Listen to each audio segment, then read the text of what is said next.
कवि सम्मेलन देख देख के घर की शीला देवी को शेर व शायरी का बुखार चढ़ गया था। अब वो सीधे मुंह किसी को जवाब ही नहीं देती थी। उनके पति और उनका बेटा तो काम करने घर से बाहर चले जाते थे और उनकी शायरी झेलनी पड़ती थी बहू रेणु को।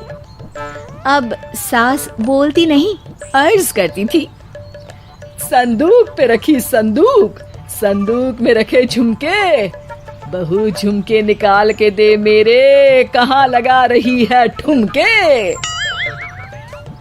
माँ जी, झुमके तो आपके निकाल दूंगी मैं, लेकिन आपके दिमाग से ये शायरी का भूत कैसे निकलेगा? छोटे लोग नहीं समझेंगे, शायरी है शौक बड़ा, तू अपने काम से काम रख, मेरे काम में मत टांग अड़ा। शौक अलग बात है, लेकिन हर चीज में अपना शौक डाल देने से जग हंसाई हो सकती है सासू माँ। अरे मैं हूँ एक नंबर कलाकार, कोई ऐसी वैसी बला नहीं, तुम घर के कामों में उलझी, समझोगी मेरी कला नहीं। ठीक है माँ जी, आप नहीं समझती तो कोई बात नहीं, लाओ मैं आपके झुमके ही निकाल कर दे देती हूँ। बहू सास के झुमके निकाल कर देती है और वहाँ से चली जाती है। शाम को बहू अपने पति से शिकायत करती है, सुनिए जी, आप माँ को कुछ समझाते क्यों नहीं? अरे क्या समझाना है माँ को? अरे अपनी शायरी थोड़ी कम करे ना। अरे तुमको उनकी शायरी से क्या दिक्कत है?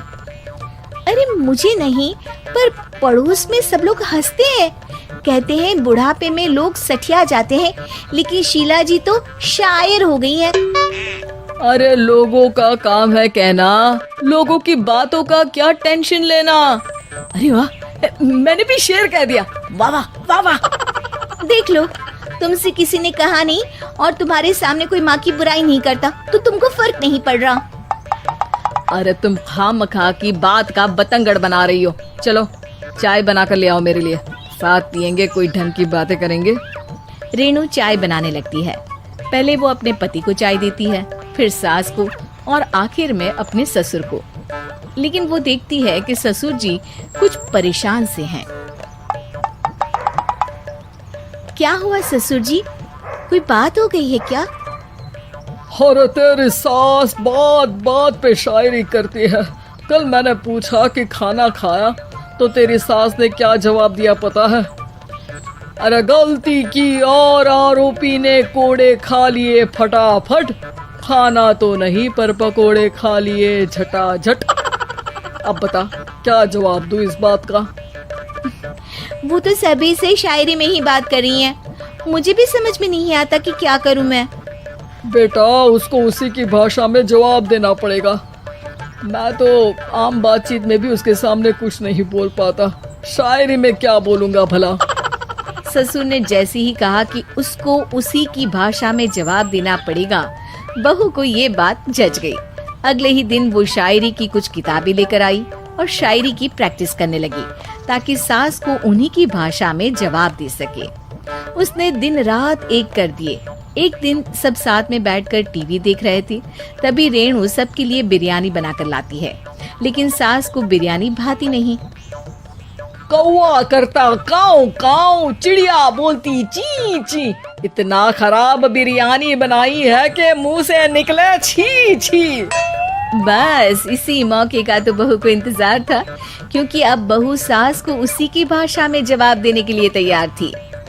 माँ जी, हमको अपनी ये बेकार शायरी ना सुनाइए, जैसी भी बनी है बिरयानी चुपचाप खाइए। ससुर जी और रेणु के पति ने रेणु का जवाब सुनते ही जोर से ताली बजाई और सास ने जब रेणु का शायराना जवाब सुना तो उनके गले में बिरयानी अटक गई। बहू ने एक और शायरी का तीर छोड़ा। शायरी में बहू के सामने सास हो जाएगी ढेर, क्योंकि सास मारेंगी एक शेर तो बहू मारेगी 1.25 शेर। सास को छोड़ के सब वाह वाह करने लगते हैं। आज पहली बार सास को नहले पे दहला मिला था और रेणु ने सास का मुंह चुप करा दिया था। अगले दिन रेणु का पति उससे कहता है, अरे वाह, तुमने तो माँ की बोलती बंद कर दी, मजा आ गया।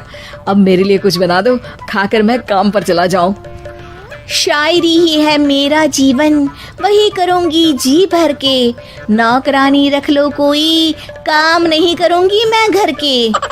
अरे तुम क्या माँ जैसी हरकतें करने लगी, सीधे सीधे बात करो ना। हो गई कल शायरी, रोज थोड़ी ना करोगी। शीशी भरी गुलाब की पत्थर पे फोड़ दो, जो मुझे शायरी से रोके उसके कान मरोड़ दो। पति घबराकर वहां से चला जाता है और बाहर उसके पिताजी के पास जाकर बैठ जाता है। दोनों अपनी बीवियों की शायरी से परेशान है।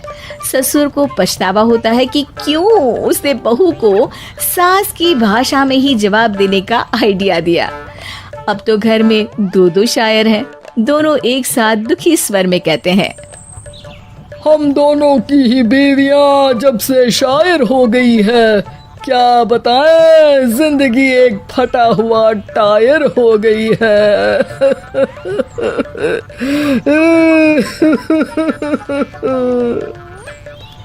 हम दोनों की ही बीवियां जब से शायर हो गई है, क्या बताए जिंदगी एक फटा हुआ टायर हो गई है।